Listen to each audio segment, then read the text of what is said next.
Hello मेरे प्यारे प्यारे शेर और शेरनियों, आशा होगा कि आप लोग स्वस्थ होंगे, मस्त होंगे, आप लोगों की स्टडी अच्छे से चल रही होगी। तो आप सभी का जो है मेरे इस यूट्यूब चैनल पर स्वागत है। ठीक है, तो आज एक नया टॉपिक है। ठीक, नए टॉपिक के साथ हम लोग जो है स्टार्ट करते हैं। जो बोर्ड के विद्यार्थी हैं वो जरा थोड़ा दिल थाम के बैठिए, क्योंकि ये बोर्ड के पेपर में पूछा जाता है। ठीक है, तो शुरू करने से पहले दो चार वर्ड आप लोगों के लिए कह दूं, ताकि आप लोग इस वीडियो में पूरे अच्छी तरीके से बने रहें। कहा जाता है भैया कि ठुकरा दिया जिन्होंने मेरा वक्त देखकर, ठुकरा दिया जिन्होंने मेरा वक्त देखकर, एक दिन खुद को ऐसा बनाऊंगा, एक दिन खुद को ऐसा बनाऊंगा कि उन्हें मिलना पड़ेगा मुझसे वक्त लेकर, कि उन्हें मिलना पड़ेगा मुझसे वक्त लेकर।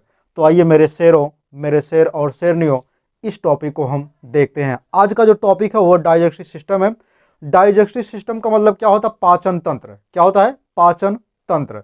तो डाइजेस्टिव सिस्टम जो होता है, यानी कि पाचन तंत्र जो होता है, इसके बारे में हम पढ़ते हैं। पाचन तंत्र की प्रक्रिया ये एनिमल में होता है, यानी कि मनुष्य में भी होता है। ठीक है, और बाकी जो जीव जंतु हैं उनमें भी होता है पाचन तंत्र की प्रक्रिया। ठीक है, तो पाचन की प्रक्रिया ये कैसे होती है, इसी को हमें सीखना है। ठीक है, पूरी अच्छे तरीके से इस वीडियो में। ठीक है, हालांकि ये वीडियो कई पार्ट में बनने वाला है, क्योंकि मैं ज़्यादा लॉन्ग तो बनाऊंगा नहीं वीडियो, नहीं तो बोरियत महसूस होती है। ठीक है, तो आइए जो है इस टॉपिक को देखा जाए। टॉपिक आपका है डाइजेस्टिव सिस्टम है। ठीक है, यानी कि पाचन तंत्र है। क्या है? पाचन तंत्र है। तो पाचन तंत्र, पहले हम ये समझते हैं कि पाचन तंत्र कहते किसको है। पाचन तंत्र कहते किसको है, पहले हमको ये समझना है। ठीक है, तो पाचन तंत्र किसे कहा जाता है? भोजन को चबाना, चबाए हुए भोजन को निगलना, चबाए हुए भोजन को निगलना, निगले हुए भोजन को पचाना तथा पचे हुए भोजन को बाहर त्यागना पाचन तंत्र कहलाता है, यानी कि डाइजेस्टिव सिस्टम कहलाता है। अब फिर से सुनिएगा कि आपका जो यहाँ पे कहा है कि भोजन को पचाना, पचे हुए भोजन को निगलना, निगले हुए भोजन को जो है, निगले हुए भोजन को कहाँ पे लेके जाना, मतलब ये कि जो है पचाना, पचे हुए भोजन को बाहर निकालना। ठीक है, क्या कहलाएगा आपका? पाचन तंत्र के अंतर्गत है। मतलब पाचन तंत्र की प्रक्रिया में क्या क्या होता है कि जब आप भोजन को मतलब लेते हैं, यानी खाते हैं, ठीक है, लीलते हैं, तो उसमें क्या होता है कि जब उस समय, यानी कि भोजन को चबाना, तो क्या करते हैं जब उसको आप भोजन को लीलते हैं, यानी कि चबाते हैं, ठीक है, मुंह में रखते हैं, तो क्या करते हैं? उसको चबाते हैं। क्या करते हैं? चबाते हैं, यानी कि कुतरते हैं। जब उसको कुतरते हैं तो समझिएगा, तो चबाए हुए भोजन को निगलना, तो उसको क्या करते हैं? निगलते हैं। जैसे मान लीजिए कुछ खाएं तो ऐसे करते हैं ना, ऐसे करते मतलब निगलते हैं। ये देखते हैं, ये घाटी जो होती है ना पूरी चलती है।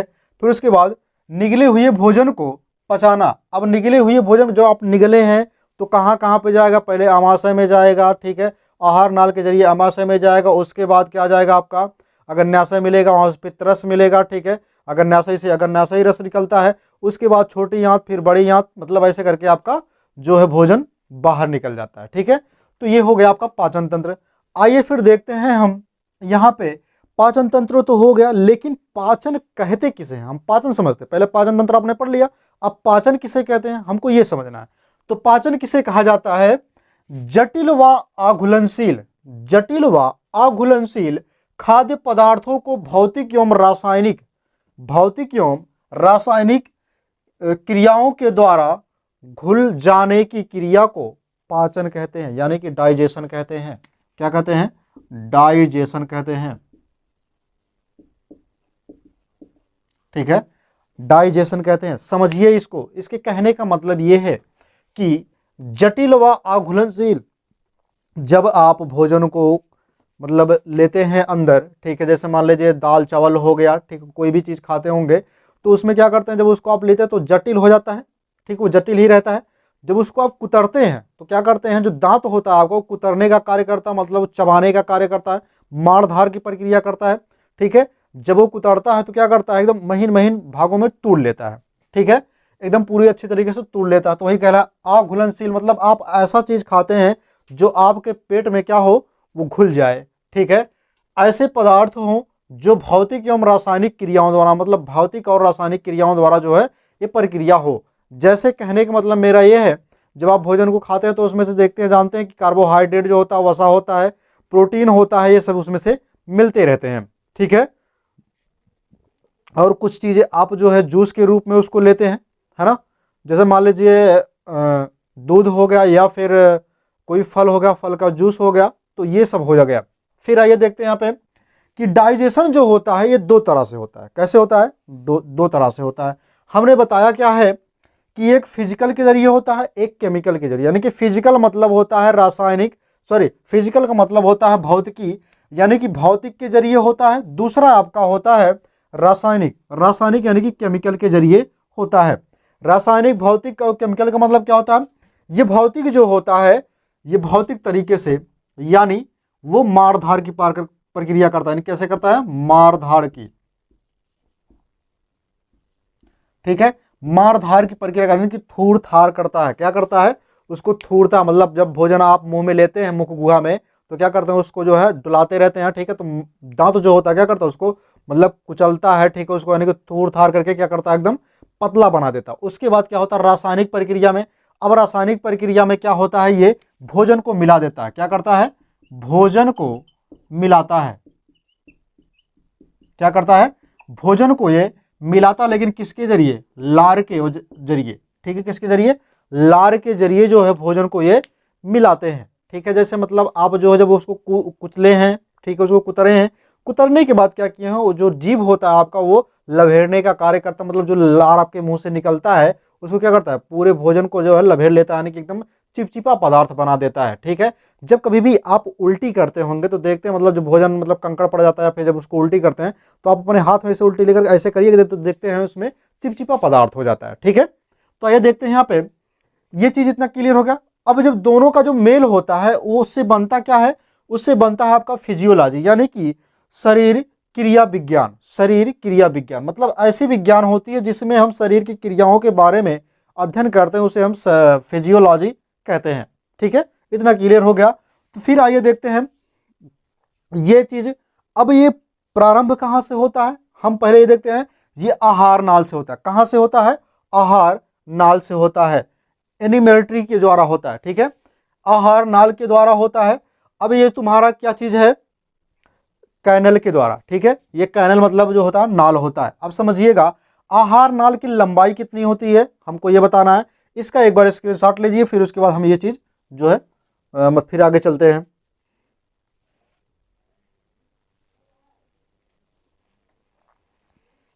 ठीक, तो मैं इसको रब करूं फिर आगे चलता हूं। अब इसको बहुत ध्यान से समझिएगा थोड़ा। आहार नाल इसमें कहा है, ठीक। तो आहार नाल की अगर हम बात कर लें तो आहार नाल कितना होता है? इसकी जो साइज होती है वो कितनी होती है? इसकी साइज अगर हम बात कर लें इसकी साइज की, तो ये हो जाता है आपका 25 से 30 फीट। 25 से 30 फीट इसकी लंबाई होती है। कितना होती है? 25 से 30 फीट आहार नाल की क्या होती है वो? ये लंबाई होती है। समझिएगा पूरा यहां से लेकर के पूरे छोटे यहां से लेकर के मतलब गुदाद्वार तक पूरी जो प्रक्रिया होती है वो कितना होता है? 25 से 30 फीट होती है, इसकी लंबाई टोटल होती है, ठीक है, आहार नाल की। अब आहार नाल में कितने पार्ट आते हैं?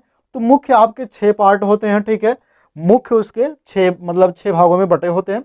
तो इसके अंतर्गत हमको बहुत से पढ़ने हैं, ठीक है। तो जैसे हम बता देते हैं यहाँ पे, जैसे पहला आपका हो गया मुख एवं मुख गुहा। मुख एवं मुख गुहा यह पहला हो गया, यानी कि बुसेल कार्टी, ठीक है, कैविटी होगा, सॉरी कैविटी होगा, बुसेल कैविटी होगा। बुसेल कैविटी जो होता है यानी कि मुख एवं मुख गुहा होता है।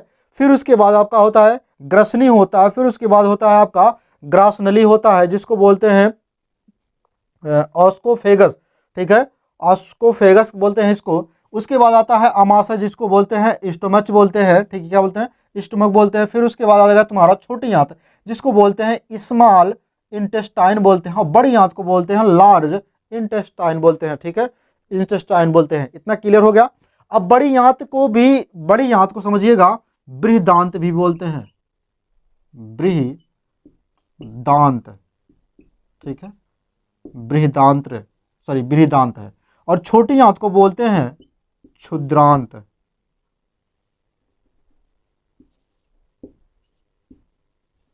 क्षुद्रांत, ठीक है। बड़ी आंत को बृहदांत, छोटी आंत को और क्षुद्रांत। ठीक है, इतना क्लियर हो गया। अब हम समझते हैं इन सब की मतलब लंबाई कितनी होती है, चौड़ाई कितनी होती है। ठीक है, तो ग्रसनी के जो है इसमें लंबाई नहीं दिया गया भैया, ग्रसनी कोई दिक्कत नहीं, ये यहाँ से आपका होता है, यहाँ पे ग्रसनी जब आप भोजन को जहाँ से निकलते हैं वहीं पे वो उतनी होती है। ठीक है, उसकी लंबाई बहुत छोटी होती है। तो उसके बाद है ग्रास नली। अब ग्रास नली की लंबाई कितनी होती है, तो ग्रास नली की लंबाई अगर हम देख लेते हैं, ये 25 सेंटीमीटर होती है। ग्रास नली की लंबाई कितनी होती है, 25 सेंटीमीटर होती है। हम यहाँ ऊपर लिख दे रहे हैं ग्रास नली, यानी कि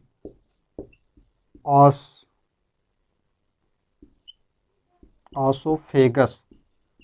आसोफेगस आसोफेगस जो होता है इसकी लंबाई कितनी होती है, ये आपका होता है 25 सेंटीमीटर। कितना होता है, 25 सेंटीमीटर होता है।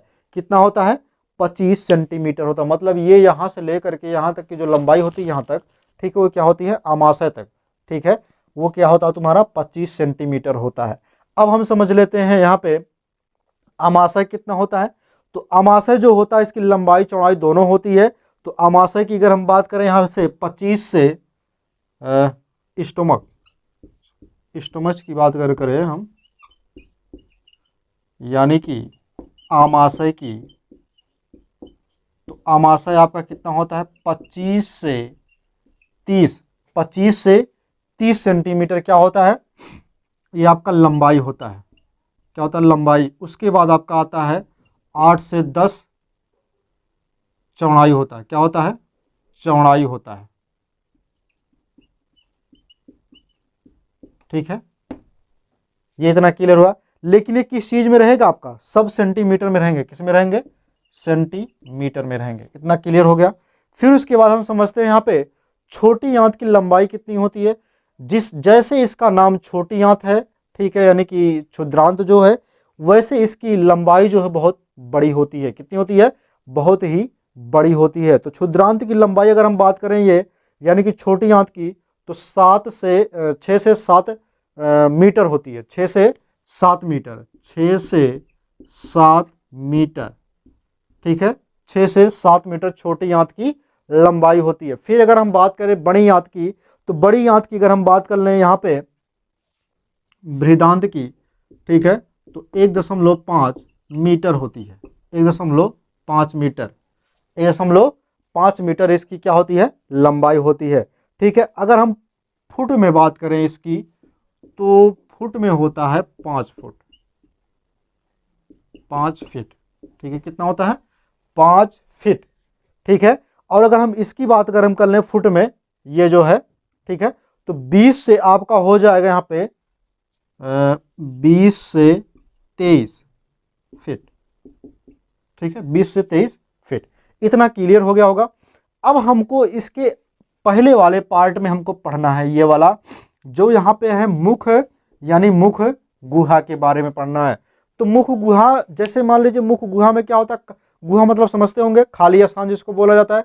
मतलब मुख में जो होता है, ये खाली स्थान में जो चीज होते हैं उसी की बात कर रहा है। तो मुख में आपके क्या होते हैं, जीभ हो गया, दांत हो गया, होठ हो गया, लार हो गया, ठीक है, उसमें लार ग्रंथियां होती हैं, यही सब होते हैं। टॉन्सिल हो गया, ठीक है, ये आपके मुख गुहा में होते हैं। तो क्या करते हैं, जब आपसे पूछा जाए, अच्छा ये बताइए हमको, आप लोगों को ये नहीं, मतलब जब आप भोजन को खाते, मतलब रोटी को जब तोड़ते हैं, तो क्या हाथ जो होगा आपका वो पाचन में आएगा, नहीं आएगा। पाचन में हाथ आपका नहीं आएगा। पाचन वहां से स्टार्ट होता है, जैसे मान लीजिए आप भोजन को मुंह में ले, तो मुख से स्टार्ट होगा पाचन। ठीक है, तो इतनी बात आप लोग ध्यान में रखिएगा। तो पाचन कहाँ से स्टार्ट होगा, मुख से स्टार्ट होगा। तो मुख में क्या होते हैं, दांत हो गए, लार हो गए, ठीक है, लार ग्रंथियां हो गई। अब आपके हो गए उसमें जैसे जीभ हो गया, ठीक है, ये सब आपके मुख में पाए जाते हैं। तो आइए हम लोग जो इसके अंतर्गत पढ़ते हैं अब पाचन की प्रक्रिया में, कि पाचन शुरू से कहां से होता है। ठीक है,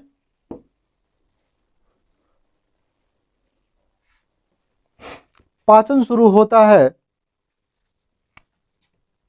बुसल कैविटी से। कहां से, बुसल कैविटी। बुसल कैविटी मतलब क्या होता है, ये समझिएगा। यानी वुसल कैविटी जो होता है ये मुख गुहा या फिर मुख कहते हैं, मुख गुहा या फिर मुख कहते हैं वुसल कैविटी को। ठीक है, तो आइए हम लोग समझते हैं इसके बारे में। तो इसके बारे में समझने से पहले हम लोग थोड़ा सा मतलब जानकारी लेते हैं। जैसे मुसल जो होता है ये जैसे दांत हो गया, पहले आप जब भोजन को लिए अंदर तो पहले कौन मिलेगा, दांत कुतरेगा। तो किसकी बात हो गई, दांत यानी कि तीथ की, किसकी, तीथ की यानी कि दांत की। तो हम दांत से स्टार्ट करते हैं। अब दांत के बारे में हम जानते हैं कि कितने प्रकार के होते हैं, कौन कौन किसके कार्य होते हैं। ठीक है, इन्हीं सब के बारे में हमको जानना, उसकी कितनी परत होते हैं। ठीक है, तो दांत के बारे में अगर हम जानना चाहें तो यहाँ पे समझिएगा, पहले हम दांत के बारे में एकदम अच्छी तरीके से जो है उसको पहले बना के उसके बाद बता देते हैं। यहाँ पे मैं तीनों कलर का यूज करूंगा दांत के बारे में।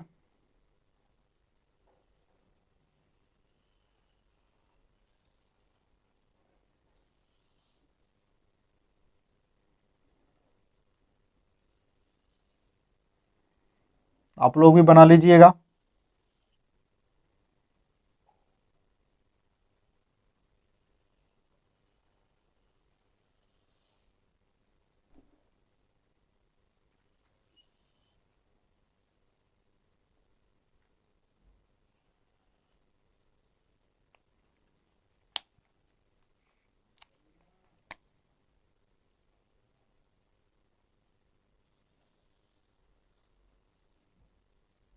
यहाँ पे सही से नहीं बन रहा है, थोड़ा देख लीजिएगा ध्यान से।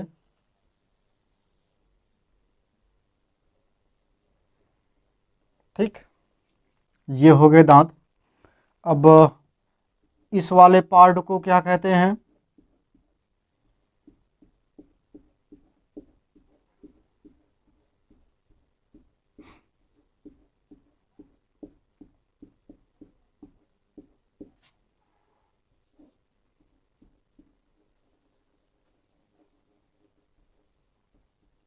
ठीक है। और उसके बाद ये वाला आपका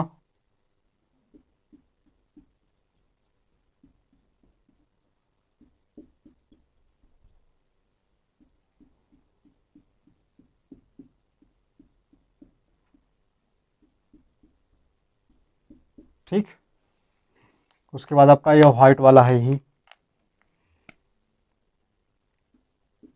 इसको आप लोग जान ही रहे हो, है ना।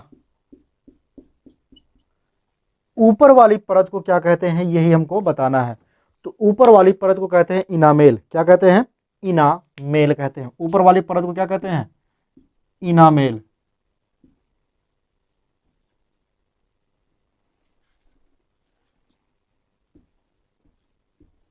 क्या कहते हैं, इनामेल कहते हैं।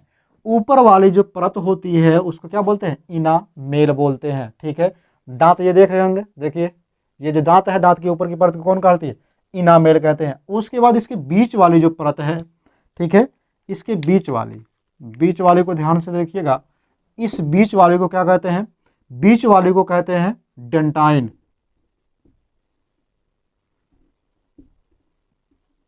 ठीक है, डेंटाइन बोलते हैं। उसके बाद आपके ये बीच वाले को क्या बोलते हैं, बीच वाले को बोलते हैं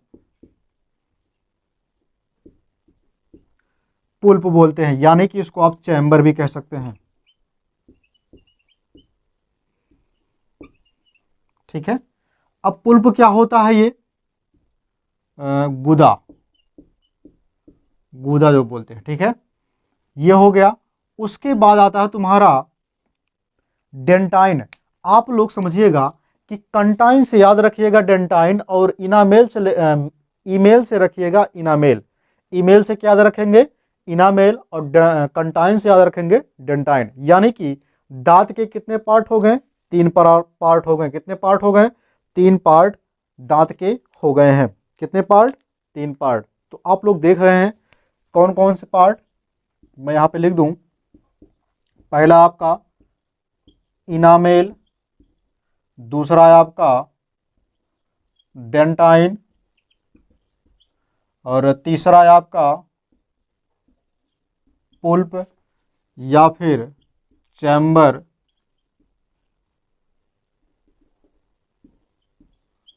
ठीक है। अब समझिएगा, ये जो इनामेल होता है ये सबसे ऊपर की परत होता है, तो सबसे हार्ड होता है। क्या होता है? सबसे हार्ड होता है। तो समझिए ये कौन हो गया? ये सबसे हार्ड होगा, यानी कि सबसे ज़्यादा क्या होगा? कठोर होगा। क्या होगा? कठोर होगा। और डेंटाइन जो है, यानी कि कंटाइन जो है, इसको समझिएगा, ये क्या होता है? ये इसके बीच वाले जो पार्ट है ये क्या होता है? इससे कम जो है कठोर होगा, यानी कि कम कठोर होगा, ठीक है। अब समझिएगा, ये वाला तो जो क्या होता है आपका, मतलब गूदा टाइप होता है, जिसको बोलते हैं मांस, ठीक है।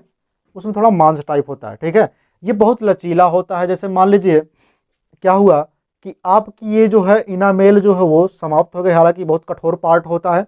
तो आपसे एक क्वेश्चन यहाँ से पूछेगा कि पूरे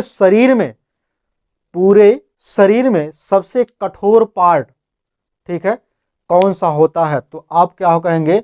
दांत के ऊपरी वाली जो परत होती है वो सबसे कठोर होती है, यानी कि दांत का जो परत होता है वो सबसे कठोर होता है। फिर अगर पूछेगा कि आपके शरीर में, ठीक है, आपके शरीर में सबसे ज़्यादा, ठीक है, कठोरता किस में आती है, यानी कि अगर हम बात करें, हाँ, सबसे ज़्यादा कठोर कौन सा भाग होता है? तो आप क्या कहेंगे? ये जबड़ा कहेंगे। क्या कहेंगे? जबड़ा कहेंगे, ठीक है। इसको समझिएगा, तो जबड़ा कहेंगे, ठीक है। यहाँ पे कुछ क्वेश्चन हम समझा देते हैं आपको। हाँ, एक चीज़ पूछेगा, जैसे सॉरी हम कठोर हमने कहा था, मजबूत अगर पूछेगा तब, अगर पूछेगा सबसे मजबूत हड्डी कौन सी है, तब कहेंगे आप जबड़ा। अगर कहेगा सबसे कठोर पार्ट कौन सा है, तब क्या कहेंगे? इनामेल, यानी कि दांत की जो पार्ट होती है ऊपरी वाली, उसको कहते हैं इनामेल, वही होता है। जब इनामेल जो है ऊपरी परतें जब समाप्त होने लगती हैं तो क्या होता है कि आपको पानी लगता है, यानी कि पायरिया की शिकायत हो जाती है। तो मतलब तरह तरह के रोग होने लगेंगे, दांत दांत सड़ने लगेंगे, ठीक है। उसमें जैसे खोड़र हो जाएगा, ठीक है। देहात भाषा में बोलते हैं ना, हम भी देहाती के हैं, तो उसमें बोलते हैं कि खोड़र हो जाता है, ठीक है। तो बाकी आज की जो टॉपिक है यहीं तक, इसके बाद हम अगले टॉपिक में मिलेंगे नए अंदाज में। तब तक के लिए जय हिंद।